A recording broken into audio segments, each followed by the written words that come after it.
Nama Om Vishnupadaya Krishna Preshtaya Bhutale Srimate Bhakti Vedanta Swaminiti Namine Namaste Saraswati Deve Gauravani Pracharine Nirvisesha Shunyavadi Paschatya Deshatarine Jaya Shri Krishna Chaitanya Prabhu Nityananda Shri Advaita Gadadhara Shri Vasadi Gaura Bhakta Vrinda Hare Krishna Krishna Krishna Hare Hare Hare Rama Rama Rama Hare Hare Shri Shri Radha Vrindavan Chandra Ki Jai Shri Shri Nitai Gauranga Ki Jai Srila Prabhupada Ki Jai Nitai Gaura Premanande. Welcome everyone for the Bhagavad Gita 12th chapter discussions. So we have covered until 12 verses now.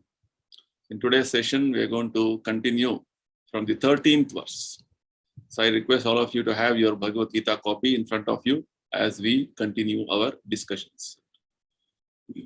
So today's presentation, today's discussion will be on 3 verses, verse number 13, 14 and 15 from chapter 12.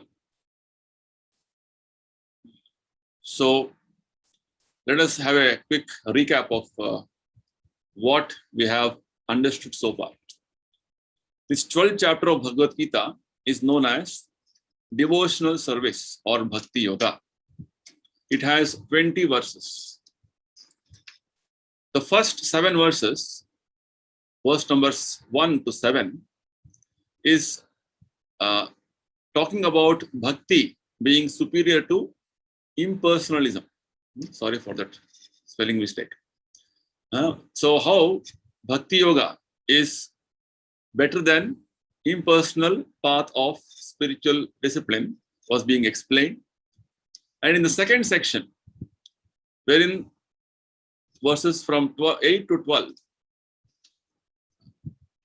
5 verses, progressive stages of bhakti was explained by Lord Krishna. Starting from the highest level, what if you cannot do the highest level of bhakti, come to this level, like that, Krishna was explaining. And in the third section, which we are going to starting from today, we are going to discuss on some wonderful spiritual qualities, transcendental qualities that endear one to Lord Krishna.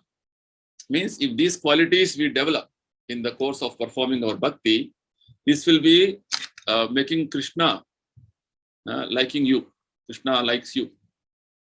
Often, Srila Prabhupada used to quote from his Guru Maharaj that you don't try to see Krishna, but you do something by which Krishna will try to see you. Which meaning we will perform our bhakti in such a way that Krishna himself will bestow his mercy upon us. That is the point. Okay. So having said this much, let us move forward. I just want to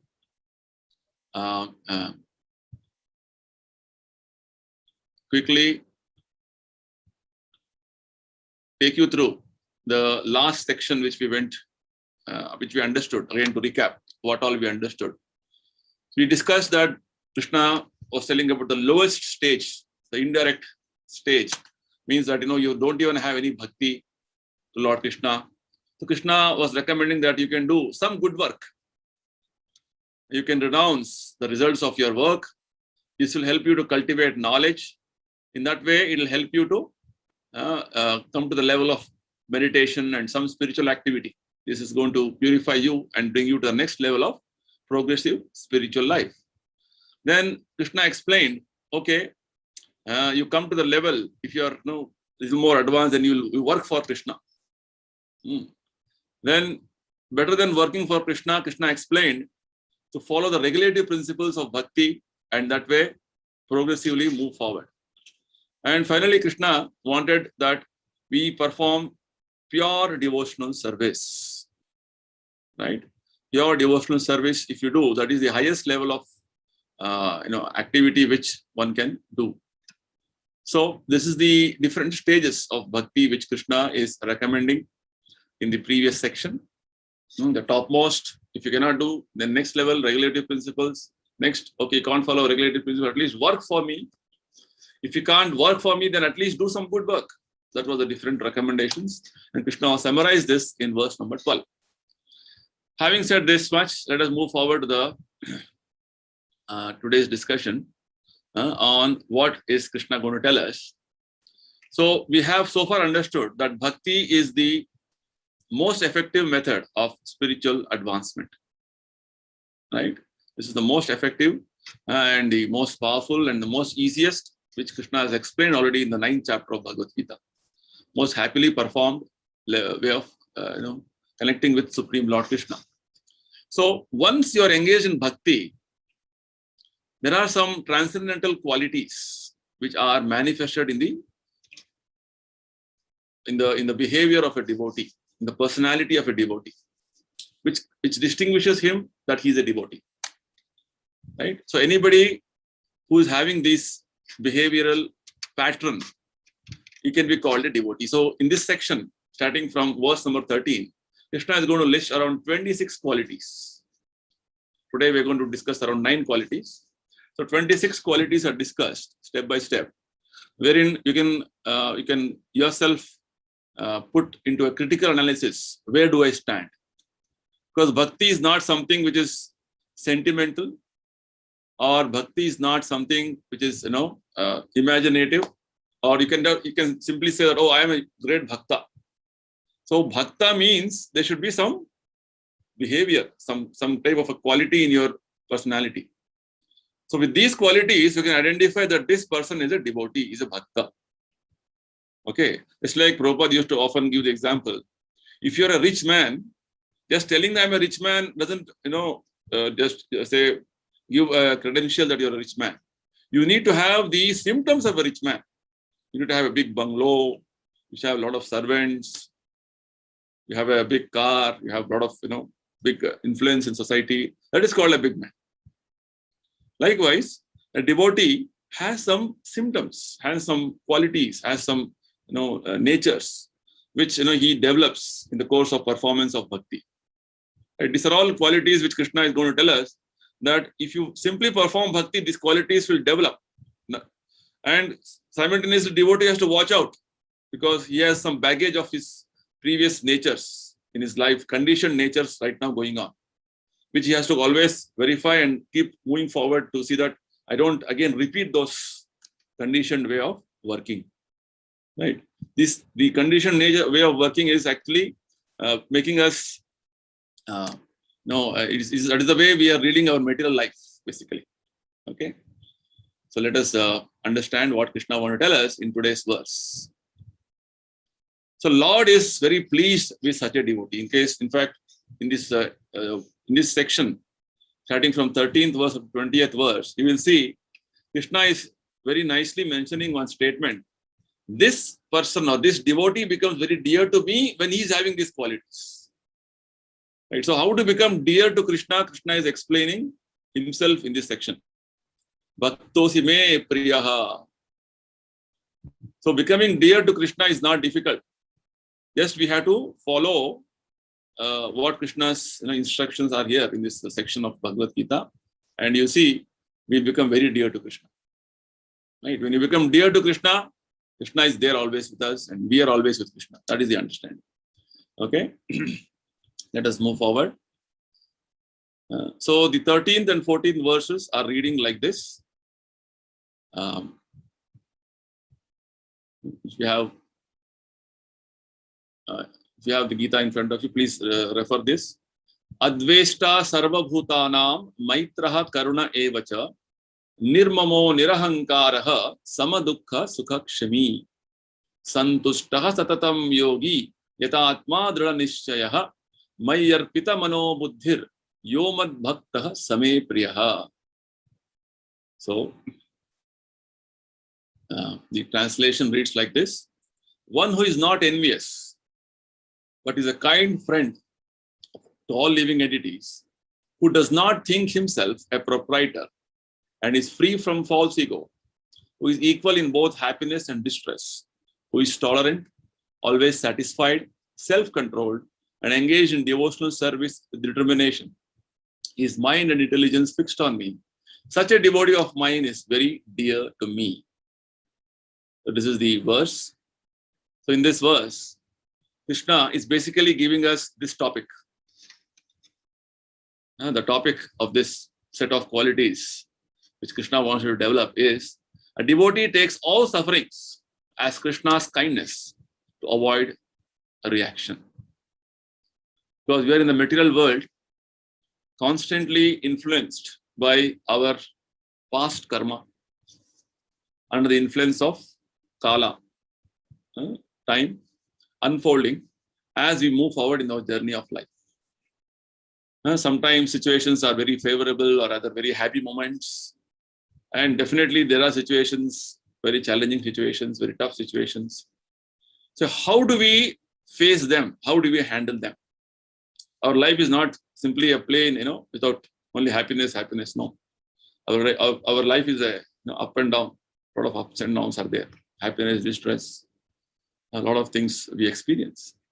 So how does a devotee handle his life? Now, once you have become, or rather trying to practice devotion, doesn't mean that your distress is stopped.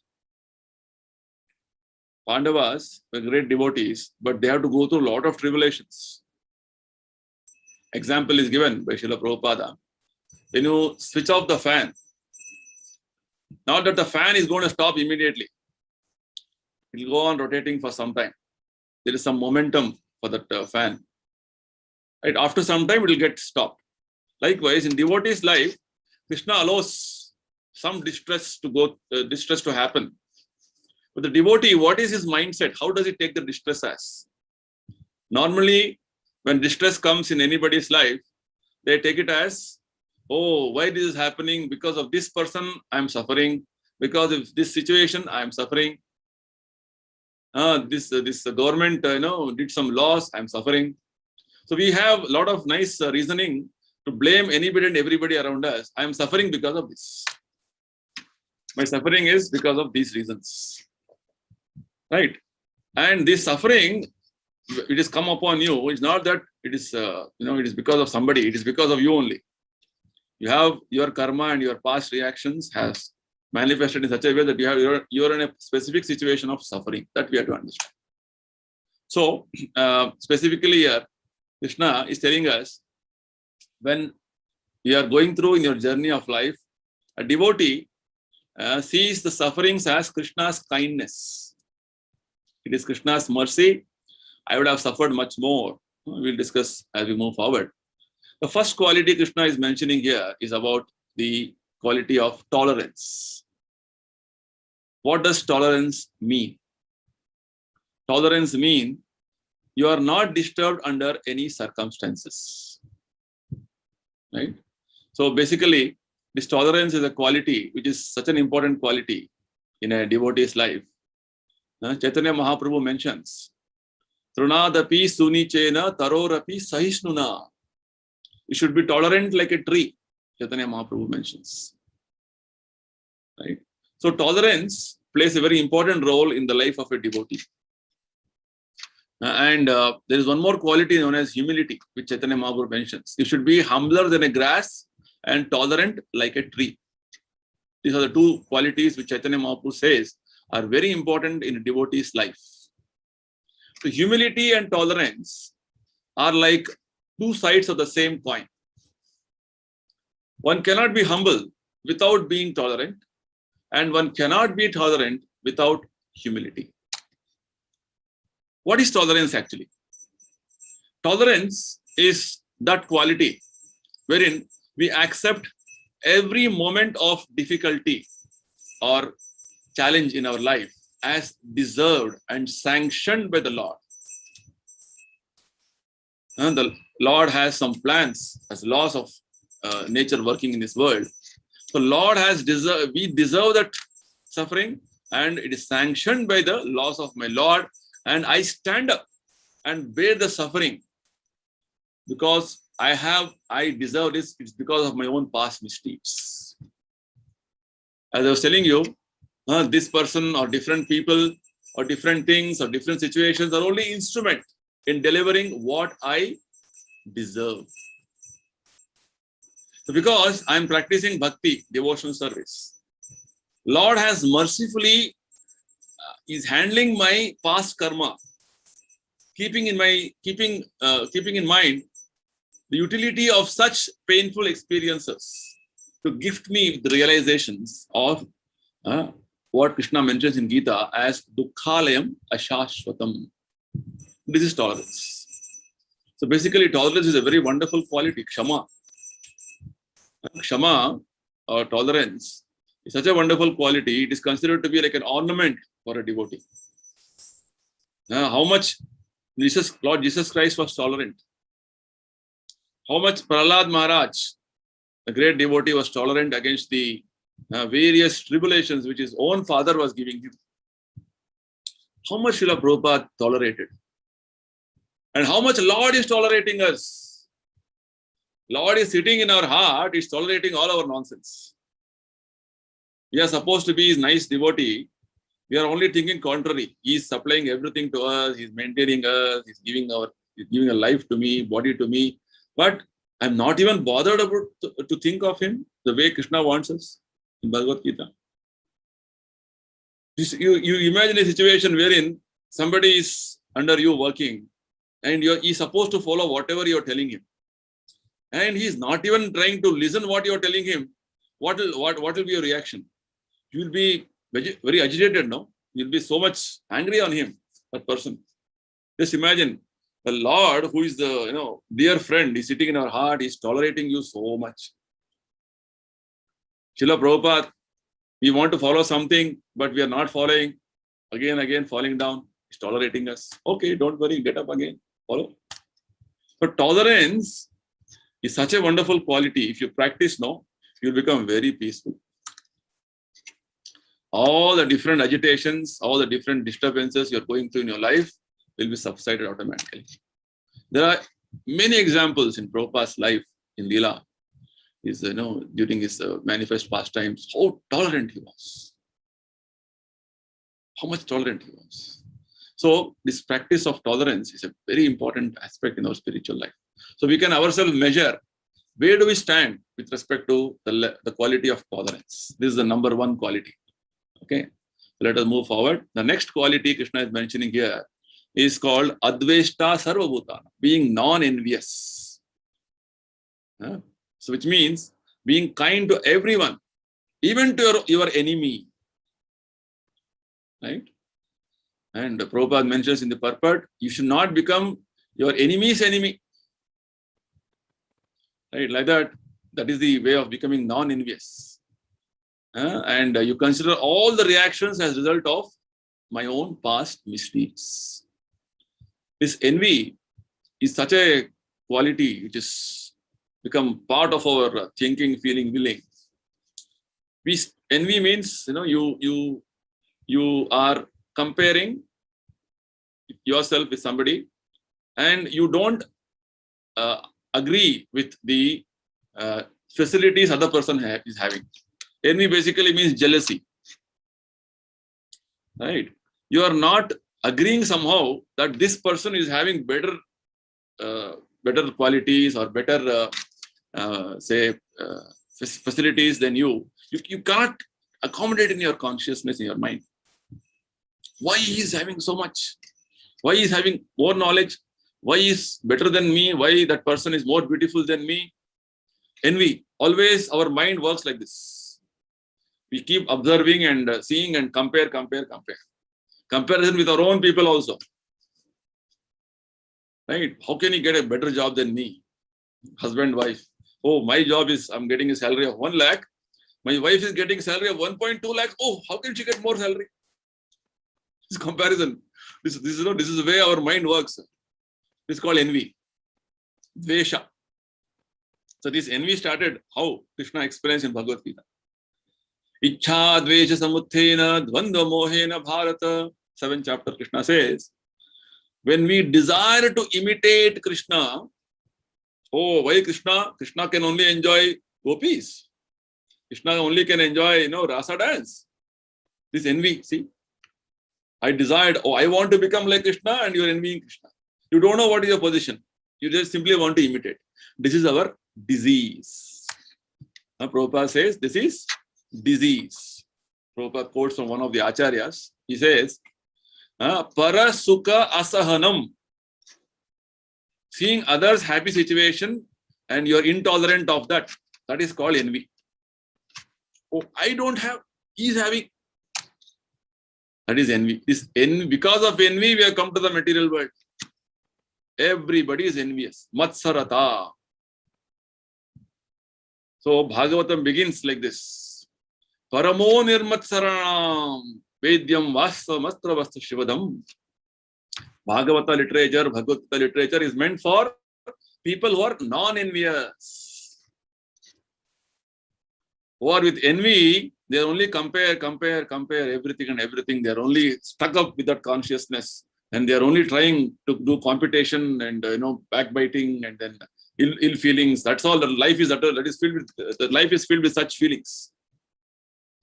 They don't have anything as subject matter. Only these things. Oh, in my neighbor purchased a new car. My friend had a baby. His daughter had a baby. This is so subject matter is just only talking in the house. Nothing else. Be happy, no. My neighbor has purchased a new car. Good. Let him purchase a bigger car. I'll be happy. So like this, we don't have that our consciousness is filled and I'm not able to have, because I want to be the center of attraction. And I create enemies internally by envy. This is the problem with us. Okay. So like this, enviousness is killing us. So much killing us that it is taking away draining out our energy completely. This is the problem with envy. Okay. So what is the solution? The solution is because we have been going on conditioned like this. And then we should understand whatever is happening in my life is because of the resultant reaction of my own past misdeeds. Prabhupada explains, he quotes from Bhagavata very nicely. In fact, Prabhupada says this statement in Bhagavata, spoken by Lord Brahma, should be the guiding principle in our life. What is the statement? Tattenukambham samikshamano bhunjana evatmakatam vipakam hridvagvaparbhir vidadhan namaste jivedayo mukti pade sadaya bhak. So this means, my dear Lord, one who earnestly waits for you to bestow your causeless mercy upon him, all the while patiently suffering the reactions of his past misdeeds and offering you respectful obeisances with his heart, words, and body, is surely eligible for liberation, for it has become his rightful claim. I'll explain this. Basically, this statement from Lord Brahma is offered as a prayer to Lord Krishna after he realizes Krishna's position. After Brahma Vimohana Lila, he is glorifying Krishna. So Brahma is telling, whatever situation I am in, distressful situation and a very miserable situation, because material world means it is full of miseries. We are going through birth, death, old age, disease. Now we are constantly bombarded by adhibhautika, adhidaivika, adhyatmika kleshas. So this world is dukkhalayam ashashvatam. Take it from Lord Krishna, certified by Lord Krishna. So whatever sufferings I'm going through, it is not because of somebody putting me sufferings or giving me sufferings. It is because of my own past misdeeds. I have done so many things in my life previously. I don't know. I don't remember. All that is accumulated as the karma bijas. All that will manifest slowly, fructify, and reactions are coming as the enjoyment and suffering. This we have to understand. So understanding that the different sufferings I'm experiencing is my own misdeeds, and constantly looking forward for Lord's mercy and engaging myself in bhakti with full heart, with mind, intelligence dedicated to Krishna, and going forward in my life in this way and completely dependent on Krishna. This life of devotion is what Krishna wants us to go through. And Krishna says, if you're living a life like this, seeing that every situation of suffering is my own past, my own doing, let me suffer for this. That's why I told you, tolerance means what? Tolerance means you stand up and suffer for what you deserve. We want to avoid. That is the problem. We want to, run away from the, difficulty. But as a gentleman, let us stand up and be ready for whatever I deserve. Let me suffer. Let all the past karma get cleared off. So when suffering comes, devotee takes it as mercy of Krishna. Krishna's special mercy. Right? It doesn't blame God or doesn't blame anybody. It takes it as a mercy. Oh, there's such a nice thing, Krishna. Maybe I've done so much of sins, but you reduce the sin, my suffering to so like a token punishment you're giving me. Otherwise, I would have suffered much more. Say in this car accident, I would have broken my legs and hands, but I just got a scratch. You're so merciful, Krishna. So devotee is having this attitude. Look at this attitude and look at the attitude of normal person who is blaming anything and everything for even small problem. This attitude of everything is Krishna's mercy. Suffering is a big blessing that I can remember you, Krishna, just like Kunti Maharani is praying in Srimad Bhagavatam. Give me more suffering, Krishna, because suffering comes, I can at least remember you. And remembering you means there is no more birth and death. This is the attitude a devotee has. So, in that way, he is not envious of any living entity, any situation around him. He is always welcoming every situation and he wants more and more purification. He handles situation in a very mature manner. In a very gentlemanly manner, he handles the situation. He is not blaming anything and everything around him. This is the second quality of a devotee, being non-envious. Non-envious not only to humans, to every entity. Because you understand, every entity is part and parcel of Krishna. Right? So, whatever the circumstances I am going through, it is my own doing. And nobody to blame for this. First, take the blame for yourself. Then, that is gentlemanly quality. Then after that, let me pray to Krishna to see that I continue with my devotion even in the midst of these sufferings. Krishna, please give me strength, spiritual strength to continue your devotion. And please see that my consciousness is always fixed on you. Let me take up this, let me give me strength to endure this suffering.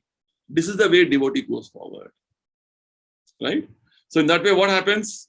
His life is getting purified and he's ready and he becomes eligible. Rather, this Brahma's prayer says, this devotee will have the going back to Godhead as his rightful claim. Daya bhag, just like the children inherit the property of parents. Likewise, a devotee leading a life of complete dedication like this, understanding that my life situations are my own doing, let me suffer for this, Krishna, please give me strength. This way, devotee leads a life. This devotee's life led like this of complete dedication and surrender. At the end of his life, going back to spiritual world becomes his rightful claim.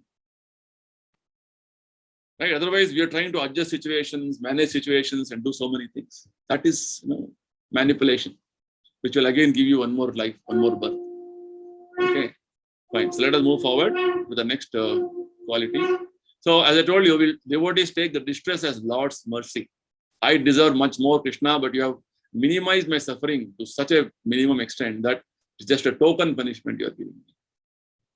The next quality which Krishna mentions is known as nirmama, free from proprietorship. So what does it mean? Actually, the body I am having is not mine. It is Krishna given. All the different faculties I have, Krishna has given. So this body is not mine. What I can say is only that my soul, I am as Atma, is there. And my desire to serve you is there, that's all. So devotees don't attach much importance to the pains and troubles of the body. It's like this. When Prabhupada gives the example of car.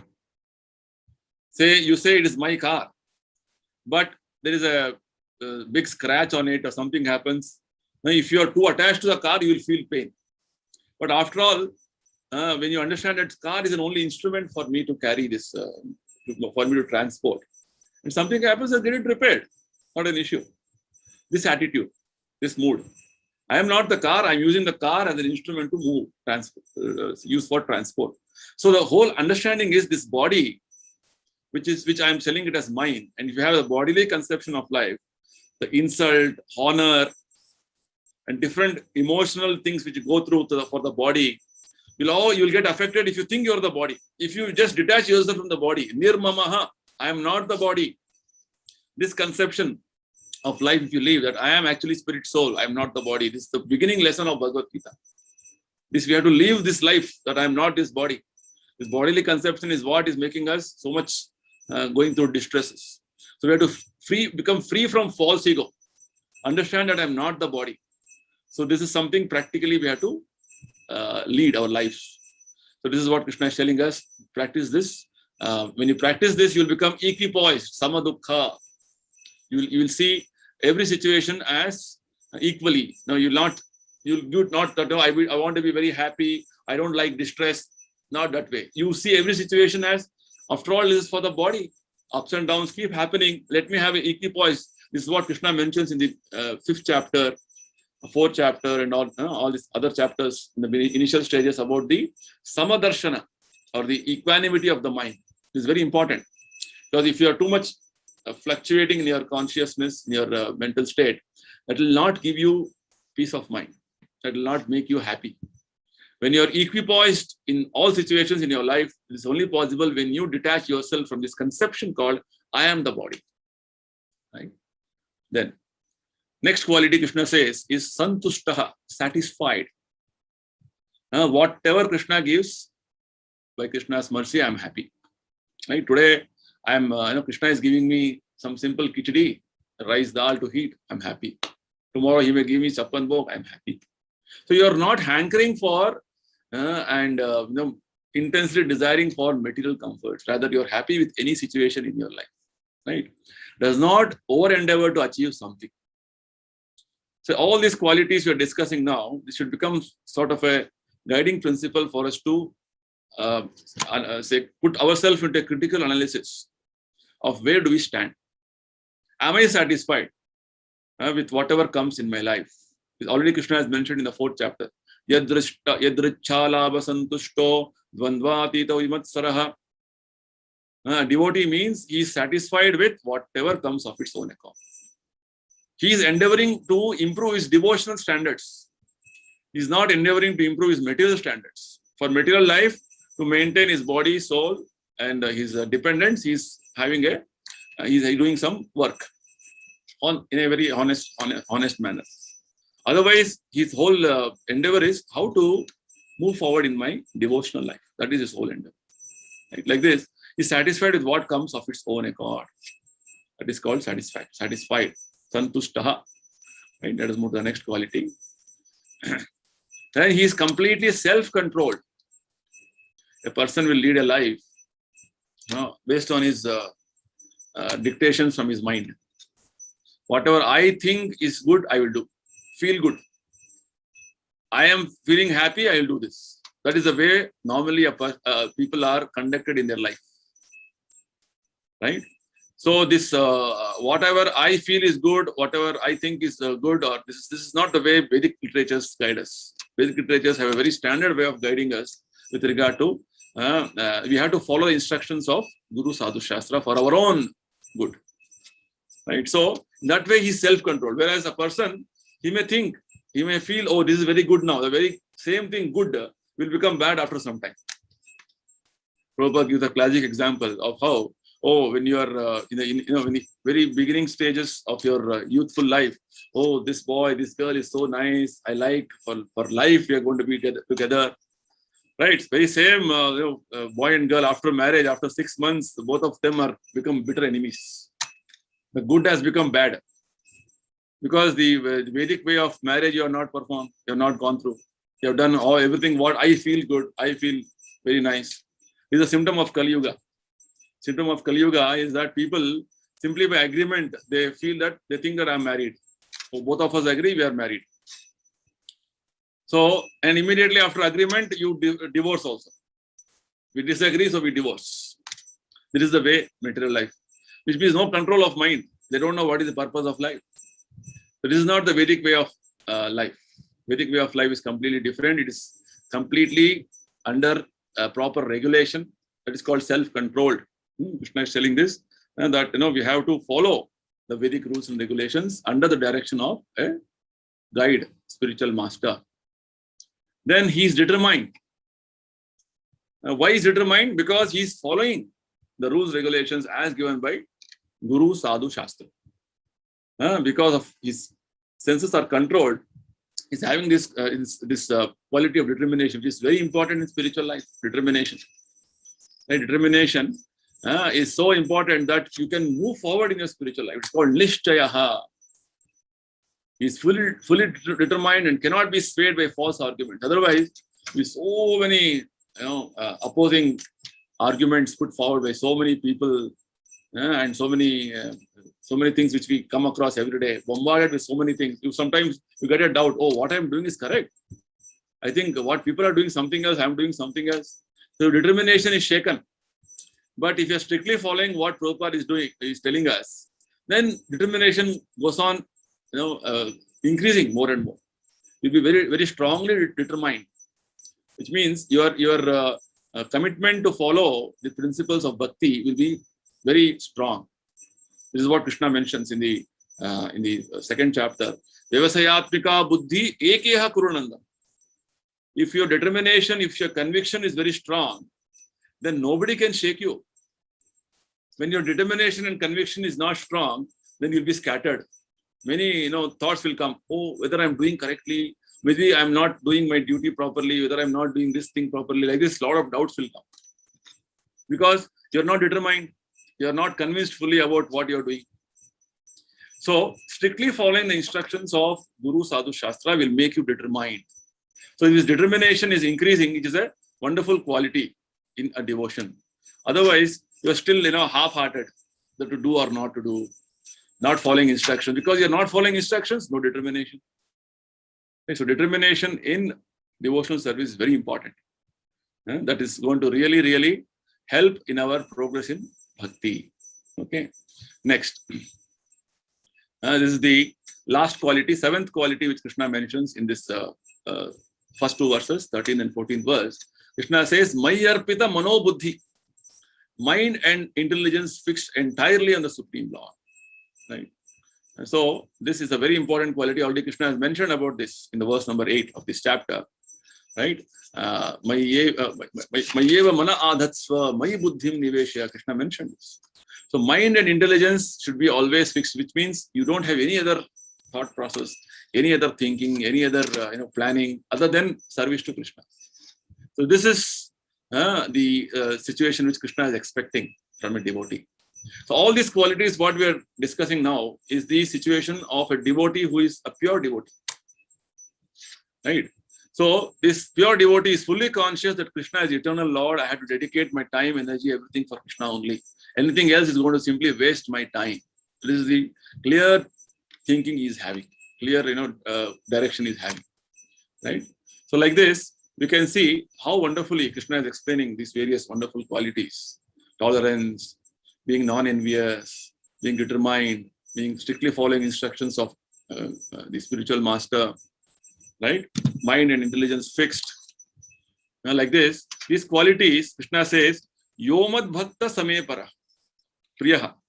These qualities are very dear to me. Which means if somebody has these qualities, Krishna becomes very dear.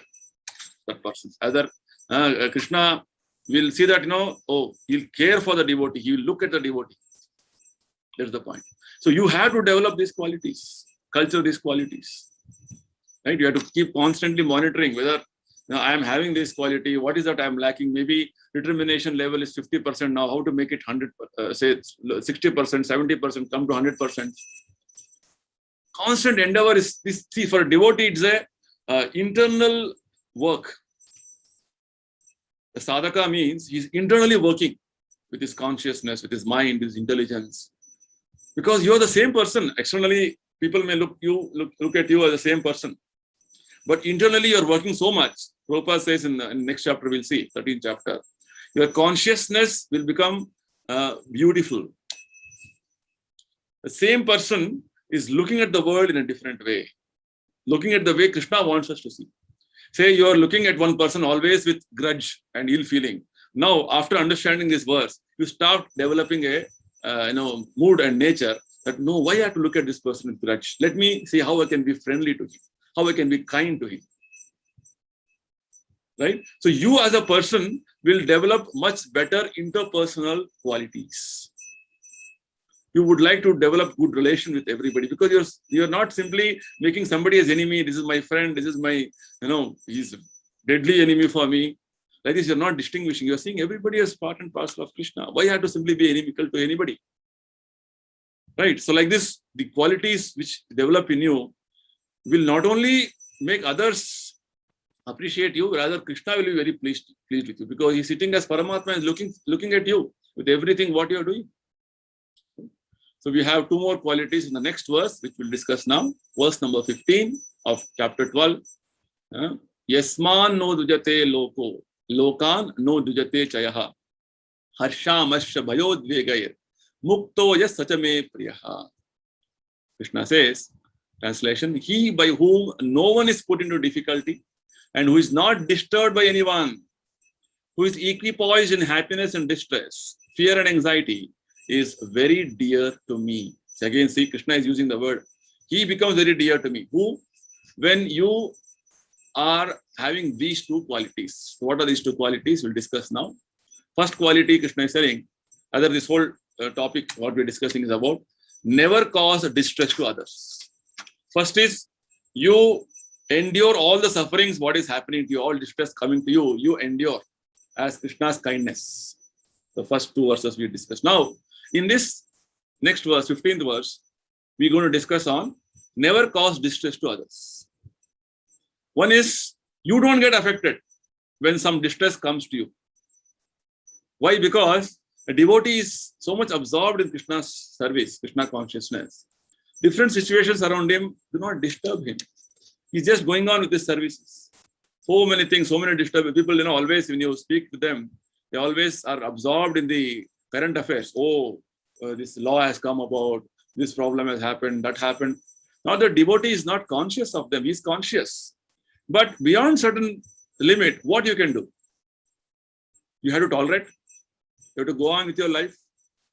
Right? If you go on complaining, blaming, and making a huge issue out of it, nothing will work. You'll only waste your time. Either people are simply lamenting for what has happened in the past, or they are hankering for what I want to do in the future, materially. Right? They are not worried, rather they are not concerned about how to move forward in my spiritual life. Right now I have time. How can I use it in the best possible way to advance spiritually? Right? This people are not thinking.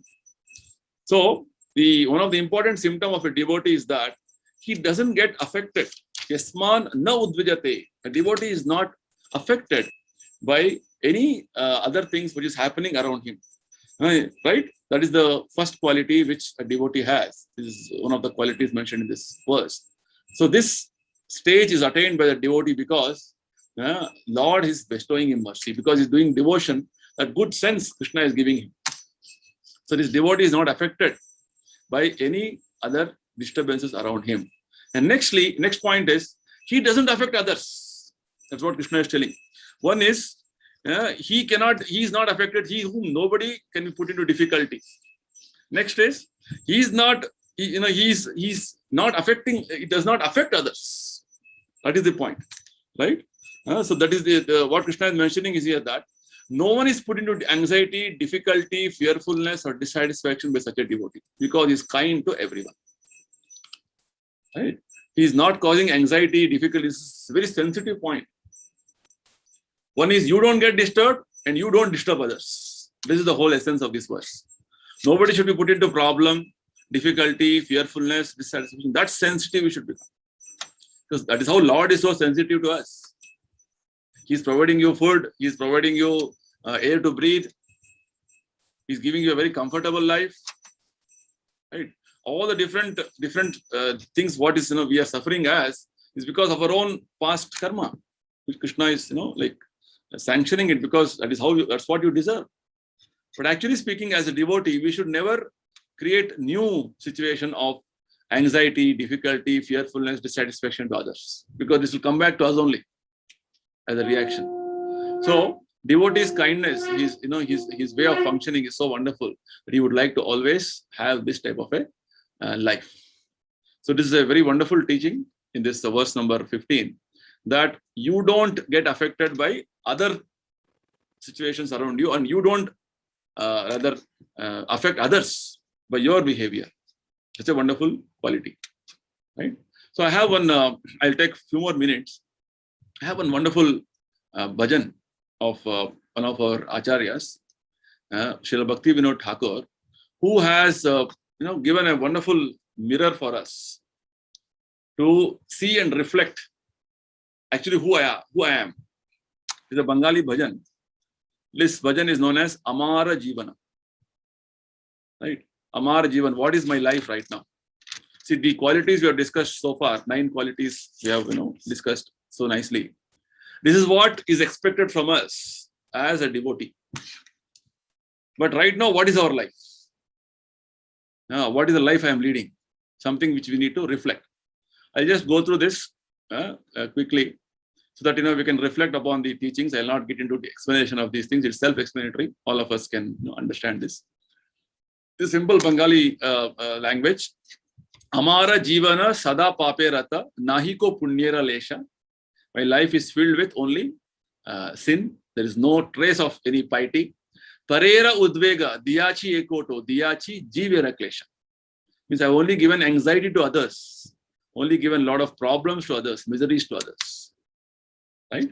I'm an impious sinner and I have caused others great anxiety and trouble. This is the song by one of our acharyas depicting the picture, a vivid description of all of us. What are we actually? What is my life? Right? Secondly, he says, Nija sukha lagi pape nahi dori, doya hina swartha paro, para sukhe dukhi sada mithya bashi, para dukha sukha karo. It means I am an impious sinner and have caused others great anxiety. I have never hesitated to perform sinful acts for my own enjoyment. Devoid of all compassion, concerned only with my own selfish interests, I am remorseful seeing others happy. Para sukha dukhi, enviousness. Others are happy, I become unhappy. Others are unhappy, I become happy. The devotee means others are unhappy, I feel very distressful. Right? So I am remorseful seeing others happy. I am a perpetual liar, sada mithya bhasi. And the misery of others is a source of great pleasure for me and trouble. So all these qualities is the embodiment of our life personality right now. Next stanza.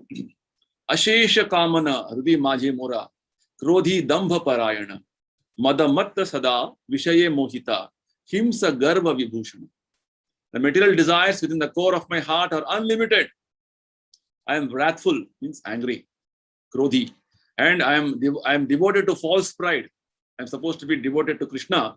I am devoted to false pride, dambha, false pride and arrogance. Anything is there, I want to be very boastful. Intoxicated by vanity, madamatta sada, and I am bewildered by worldly affairs. Envy and egotism are the ornaments I wear. We are supposed to wear the ornaments of humility and tolerance, but we are wearing the ornaments of envy and egotism.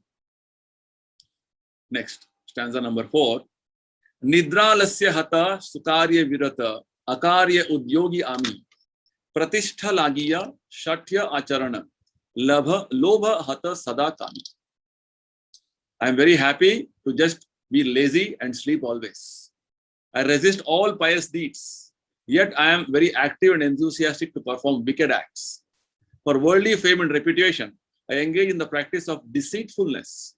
Thus, I am destroyed by my own greed and I am always lustful. Next stanza. Eheno durjana sajjana varjita aparadhi nirantara shubha karya shunya sada anartha mana nana dukhe jara jara. A vile, wicked man such as this, rejected by godly people, is a constant offender.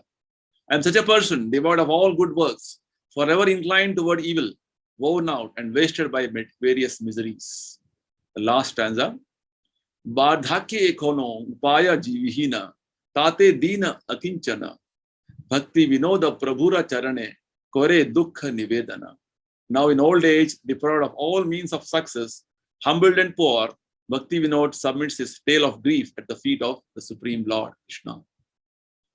So with this, we come to the conclusion of our session. So this was just giving you a picture how nicely our acharyas have captured the essence of Gita's teachings and Bhagavad teachings. Nice, wonderful song.